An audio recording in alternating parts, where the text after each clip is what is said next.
दोस्तों, रिसर्चर्स का एक ग्रुप जब चर्च के नीचे बनी हुई गुफा में जाता है तब उन्हें वहाँ ऐसी कौन सी डरावनी चीज मिल गई जिसने सभी को श्रापित कर दिया। इस कहानी की शुरुआत में हम बहुत सारे आर्कियोलॉजिस्ट के टीम को देखते हैं। आर्कियोलॉजिस्ट वो होते हैं जो जगह जगह जाकर एंशिएंट चीजों की खोज करते थे।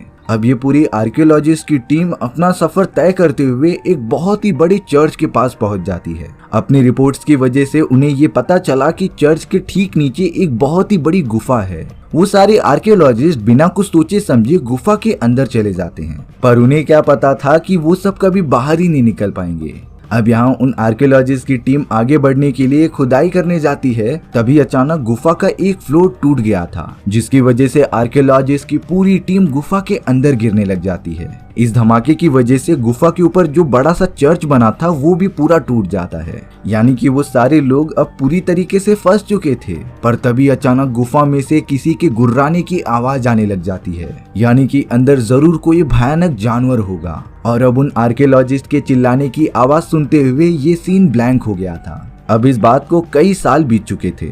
उसी जगह पर अब एक दूसरी आर्कियोलॉजिस्ट की टीम आ जाती है, जो चर्च के गिरे पड़े हुए मलबे को हटाकर गुफा के अंदर घुसने का रास्ता देख रही थी। शुक्र की बात यह थी कि उन्हें गुफा का रास्ता मिल भी गया था। अब उन आर्कियोलॉजिस्ट की टीम जैसे ही गुफा के अंदर जाती है, उन्हें वहां पर बहुत सारा पानी दिखा था, जिसका मतलब ये होता है कि उन्हें अपने आगे की रिसर्च करने के लिए पानी के अंदर जाना पड़ेगा, और ये काम वो लोग स्कूबा डाइवर्स के बगैर नहीं कर सकते थे। इसीलिए अब आर्कियोलॉजिस्ट टीम का हेड, जिसका नाम डॉक्टर निकोलाई होता है, वो अपनी पहचान की स्कूबा डाइविंग टीम से बातें कर रहा था। डॉक्टर निकोलाई स्कूबा डाइवर्स को बताते हैं कि हमें चर्च के नीचे एक बहुत ही बड़ी गुफा मिली है, पर उसके अंदर जाने का रास्ता पूरा पानी से भरा है। इसीलिए तुम सभी के पास एक अच्छा मौका है इतिहास की इस अनोखी खोज में शामिल होने का। ये सारी बातें करने के बाद स्कूबा डाइवर्स की वो टीम राजी हो जाती है, और अब वो सब काफी अच्छे से प्लानिंग करने लगे थे अपने इस मिशन के लिए। स्कूबा डाइवर्स के सारे लोग जल्द से जल्द उस गुफा के यहाँ पर अपना कैंप लगा लेते हैं। अब यहाँ पर हमें टाइलर नाम का एक स्कूबा डाइवर दिखाया जाता है, जो कि कैथरीन नाम की एक लड़की से कुछ बातें कर रहा था। देखने पर ऐसा लग रहा था कि टाइलर कैथरीन को इम्प्रेस करने की कोशिश कर रहा है, पर तभी वहाँ टाइलर का भाई जैक आ जाता है, जो इस पूरे मिशन का कैप्टन था।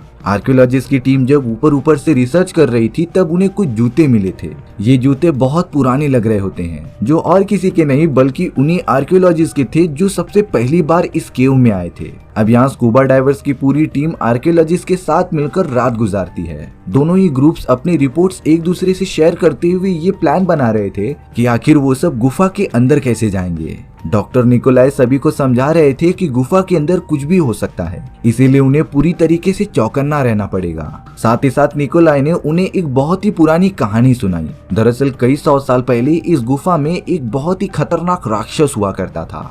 इस राक्षस को खत्म करने के लिए वहाँ का राजा इस गुफा में अपनी तलवार लेकर आ गया, पर अफसोस राजा की पूरी सेना भी उस राक्षस के सामने टिक नहीं पाई, और तब से लोगों के बीच में ये विवाद होता आ रहा है कि ये कहानी सच भी है कि नहीं।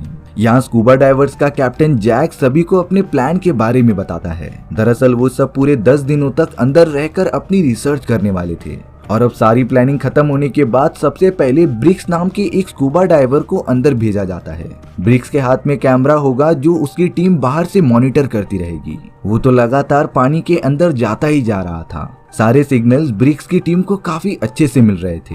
देखते ही देखते ब्रिक्स कई माइल्स अंदर चला जाता है। यहाँ ब्रिक्स जब तैरते हुए पानी के काफी नीचे तक पहुँचता है, तब उसे दीवार में मौजूद एक और गुफा दिखाई दी थी, जहाँ पर पानी बिल्कुल भी मौजूद नहीं था। ब्रिक्स तुरंत ही उसके अंदर चला जाता है। ब्रिक्स के टीम मेंबर्स कैमरा की मदद से सारी चीजें देख रहे होते हैं। वो सब खुश थे क्योंकि उनका मिशन काफी अच्छे से चल रहा था। पर तभी अचानक ब्रिक्स अपने सामने छोटे से क्रिएचर को देखता है, जो एकदम नॉर्मल बिहेव कर रहा था। ब्रिक्स तो क्रिएचर को हाथ में उठाकर अपनी टीम मेंबर्स को भी दिखा रहा था। किसी को ये समझ ही नहीं रहा था कि आखिर वो क्रिएचर वहाँ पर कर क्या रहा है। पर तभी अचानक वहाँ से किसी और की चिल्लाने की आवाज आ गई थी। ब्रिक्स एकदम घबराकर जब उसकी तरफ देखता है, तब अचानक उसका कैमरा बंद हो गया था, क्योंकि एक दूसरे क्रिएचर ने उसके ऊपर हमला करके ब्रिक्स को जान से मार दिया होता है। अब यहाँ जैक और उसकी पूरी टीम को ब्रिक्स की काफी फिक्र होने लगी थी। इसीलिए जैक जो कि कैप्टन था वो ये डिसाइड करता है कि हमारी स्कूबा डाइवर्स की एक टीम उसी जगह पर जाकर चेक करेगी। उनकी टीम तुरंत ही निकल पड़ती है ब्रिक्स के लोकेशन को फाइंड करने के लिए। कई माइल्स तक अंदर जाने के बाद वो अब उस जगह पर पहुंच गए थे जहां पर ब्रिक्स मौजूद था। हालांकि छानबीन करने के बाद उन्हें ब्रिक्स की बॉडी तो नहीं मिलती, लेकिन ब्रिक्स के स्कूबा डाइविंग इक्विपमेंट्स वहीं पर गिरे मिले थे। किसी को नहीं समझ रहा था कि आखिर ब्रिक्स गया कहां। वहां पर तो वही छोटे छोटे क्रिएचर्स की डेड बॉडीज भी मौजूद होती है। जैक और उसकी टीम का दिमाग पूरी तरीके से हिल चुका था, क्योंकि उन्होंने इससे पहले ऐसी कोई भी चीज नहीं देखी होती। साथ ही साथ स्कूबा डाइवर्स को कुछ ऐसे कपड़े और जूते मिलते हैं जो बहुत ही ज्यादा पुराने थे। ये उन स्कूबा डाइवर्स के होते हैं जो सबसे पहले इस जगह पर आए थे, जिससे पूरी टीम को ये अंदाजा हो जाता है कि हमसे पहले भी यहाँ पर कोई आया था। अब यहाँ जैक की टीम से स्टुअर्ट नाम का एक स्कूबा डाइवर थोड़ा अलग होकर अपनी रिसर्च कर रहा था। उसे तो छोटे छोटे क्रिएचर्स की डेड बॉडी चारों तरफ मिलती है, पर तभी अचानक स्टुअर्ट के सामने एक बहुत ही बड़ा क्रिएचर आ जाता है जो देखते ही देखते उसके ऊपर हमला कर देता है। स्टुअर्ट तुरंत ही पानी के अंदर गिर गया था और अब छीना झपटी में स्टुअर्ट का डाइविंग सूट पूरा फट गया था, जिससे एक बहुत ही बड़ा धमाका हो गया था।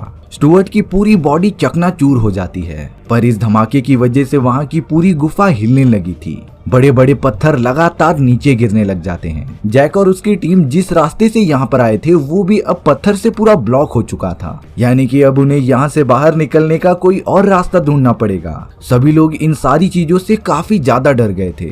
डॉक्टर निकोलाई तो समझ ही नहीं पाते कि आखिर ये क्रिएचर्स आए कहाँ से। जैक ने कहा कि उनके पास सरवाइव करने के लिए सिर्फ 10 दिनों का ही सामान है, इसीलिए अब कंडीशन खराब होने की वजह से उन्हें जल्द से जल्द बाहर निकलना ही पड़ेगा। टाइलर की तो बातों ही बातों में मैक्स नाम के एक टीममेट से लड़ाई भी हो जाती है, लेकिन कैथरीन उन्हें कैसे भी छुड़ाती है और अपने काम पर फोकस करने के लिए कहती है। अब कैथरीन ने उन छोटे छोटे क्रिएचर्स के डीएनए को एनालाइज करना स्टार्ट कर दिया था, जिसमें कि वो बताती है कि ये सारे क्रिएचर्स एक अनोखी प्रजाति हैं जो इंसानी मांस खाकर बड़े हुए हैं और इनकी बॉडी में परिस्थिति के हिसाब से टाइम टू टाइम अपग्रेडेशन होता रहता है। जैक जो कि एक दूसरी जगह जाकर अपनी रिसर्च कंटिन्यू कर रहा था, अचानक उसके सामने छोटे छोटे वही क्रिएचर्स आ जाते हैं जिन्होंने लगातार जैक के ऊपर हमला भी करना स्टार्ट कर दिया था। जैक अपनी जान बचाकर तुरंत एक ऊंचाई से नीचे कूद जाता है। जैक के स्कूबा डाइविंग सूट की वजह से उसे ज्यादा नुकसान तो नहीं पहुंचा था, पर उसके पीठ पर उन क्रिएचर्स ने थोड़ा सा काट लिया होता है।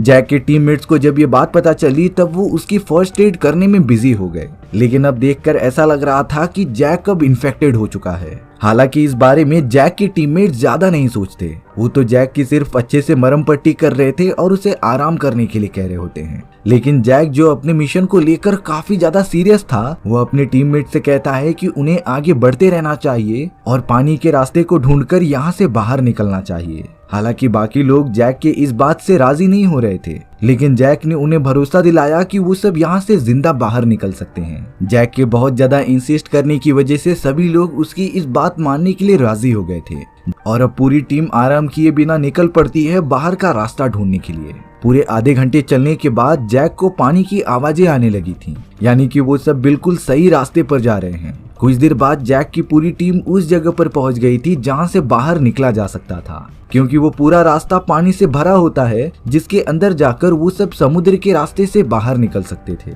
लेकिन ये रास्ता बिल्कुल भी सीधा नहीं था, ये एक झरने की तरह नीचे गया होता है जो बहुत ही डेंजरस हो सकता था। अब यहाँ थोड़ी देर वो सब रेस्ट करने का डिसाइड करते हैं। जैक अचानक से बहुत ही ज्यादा एग्रेसिव हो गया था। उसका टीममेट जब शूटिंग कर रहा होता है तब जैक ने उसका कैमरा मारकर फेंक दिया था, क्योंकि जैक को लग रहा था कि इस क्रिटिकल सिचुएशन में उन लोगों को रिकॉर्डिंग की पड़ी है। पर बाद में जैक को अपनी गलती का एहसास होता है और वो माफी मांगकर दूर जाकर बैठ जाता है। जैक के पीठ के जिस हिस्से पर क्रिएचर्स ने हमला किया था वो काफी दर्द होने लग जाता है, जिसका मतलब ये था कि अब जैक धीरे धीरे इन्फेक्टेड हो रहा है, क्योंकि अचानक से अब जैक को अपने दोस्तों की हल्की फुल्की आवाजें भी काफी तेजी से सुनाई दे रही थी। यानी कुछ टाइम के अंदर ही अंदर जैक एक खतरनाक क्रिएचर में कन्वर्ट हो जाएगा।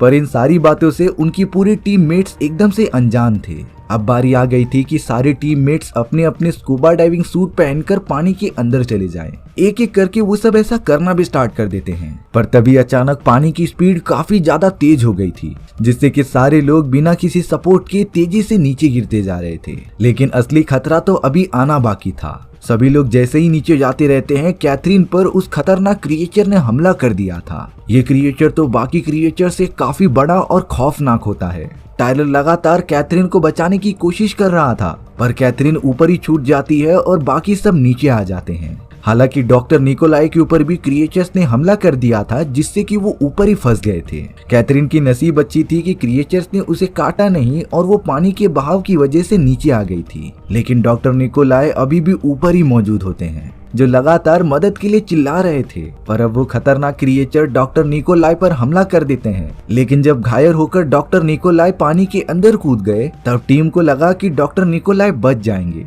वो जैसे ही अपने टीममेट्स के पास जाते रहते हैं, तभी पानी के अंदर से कुछ अजीब टाइप के क्रिएचर निकले, जो कि एक इलेक्ट्रिक ईल जैसे लग रहे थे। उन्होंने तो तुरंत ही डॉक्टर निकोलाई को खाना स्टार्ट कर दिया और पानी के अंदर लेकर चले गए। कई सारे टीममेट्स के ऊपर लगातार वो क्रिएचर्स हमला ही करते जा रहे थे। लेकिन कैथरीन और टायलर बाकी बचे हुए लोगों को पकड़कर एक दूसरी जगह पर लेकर आ जाते हैं। यहाँ कैथरीन सारा दोष जैक को दे रही थी, क्योंकि अगर वो यहाँ पर आने के लिए ना कहता तब इतने सारे लोगों की जान न जाती। लेकिन जैक तो सिर्फ ये चाहता था कि वो सब कैसे भी बाहर निकल जाएं। पर अब वो सब एक बहुत ही बड़ी दीवार के पास पहुंच गए थे। यानी अब टीम मेंबर्स को कैसे भी करके इस दीवार को चढ़ना पड़ेगा। टीम मीटिंग करने के बाद दीवार पर चढ़ने का सबसे पहला काम चार्ल्स नाम की एक लड़की करती है, क्योंकि वो माउंटेन क्लाइंबिंग में काफी ज्यादा अच्छी थी। हालांकि इस बार जैक चार्ल्स को मना करते रहता है कि उसे ऊपर नहीं जाना चाहिए, लेकिन अब कोई भी जैक की बातों का भरोसा नहीं कर रहा था। चार्ल्स तो लगातार अब पहाड़ के ऊपर चढ़ने लगी थी।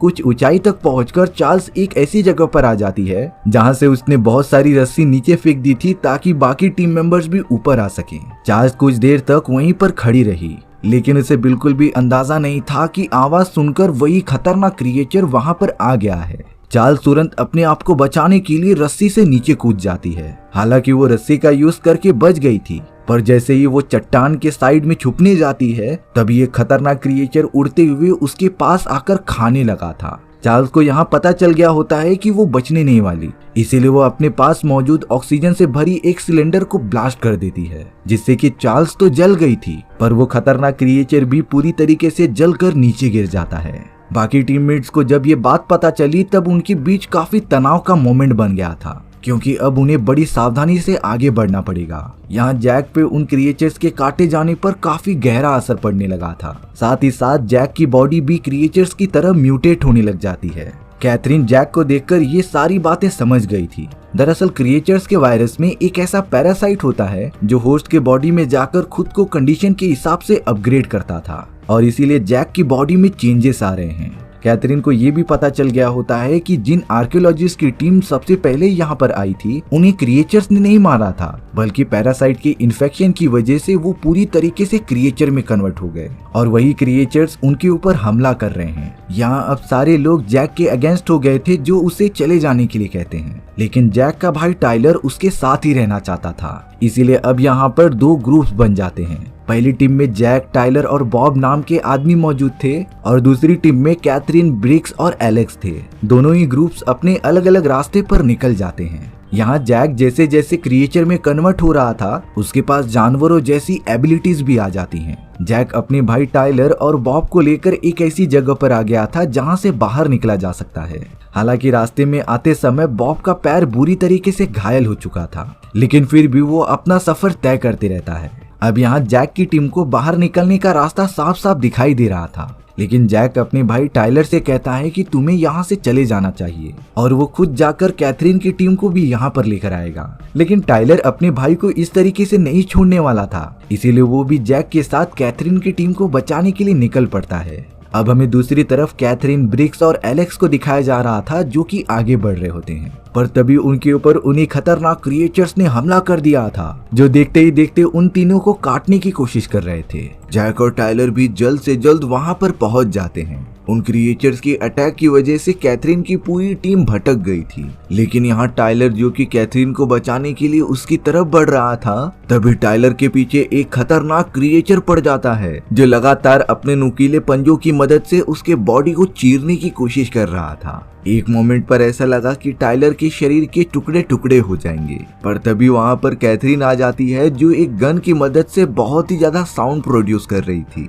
इस परेशान कर देने वाली आवाज की वजह से वो क्रिएचर वहाँ से उड़ के भाग जाता है, यानी कि कैथरीन ने ही टाइलर की जान बचा ली थी। अब वो दोनों भी जल्द से जल्द अपनी टीम के पास आ जाते हैं। यहाँ जैक पैरासाइट की वजह से धीरे धीरे क्रिएचर में कन्वर्ट होते जा रहा था, पर वो अभी भी अपने होश में होता है और अपनी टीम की मदद करता है बाहर निकलने के लिए। लेकिन उन सभी के पास ऑक्सीजन बहुत कम ही बची थी। दुख की बात ये होती है कि उनके साथी एलेक्स को क्रिएचर ने मार कर खा लिया था। जैक यहाँ सेंस कर लेता है कि आने वाले रास्ते में बहुत सारे क्रिएचर्स मौजूद हैं। इसीलिए जैक अपने भाई टाइलर और बचे हुए लोगों को ये कह रहा था कि वो तुरंत यहाँ से चले जाए। बचे हुए लोग जैक की बात मानकर पानी के अंदर चले जाते हैं गुफा से बाहर निकलने के लिए। यहाँ जैक अपने अंदर की एबिलिटीज यूज करके उन क्रिएचर्स पर हमला कर रहा था। देखते ही देखते जैक ने कई क्रिएचर्स को मार गिराया होता है, लेकिन जैक को पता था कि इन क्रिएचर्स की क्वांटिटी बहुत ज्यादा है।